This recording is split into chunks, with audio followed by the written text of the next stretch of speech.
今日俾大家分享鯉魚門村舊公屋1到2人單位裝修設計。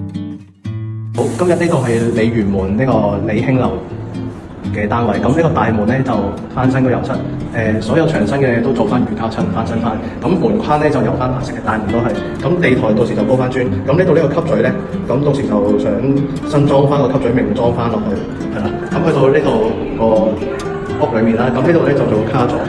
咁上邊咧就做層板嘅，做2塊層板咁樣咯。跟住呢度咧就做翻張4尺嘅油壓床。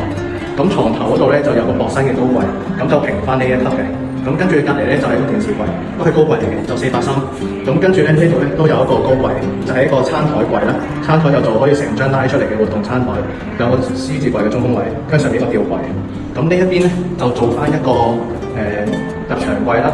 咁咧呢邊就係一個用2/3嚟做一個衣櫃，1/3做一個獅子櫃、蝦面鞋櫃，跟住呢個有個中空位，上邊個吊櫃嘅，係啦。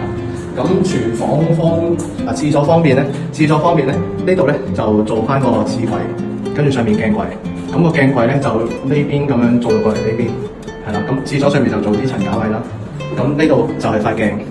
咁呢個位咧就做翻個高櫃，係包咗條後去嘅。咁廚房咧到時就做兩邊。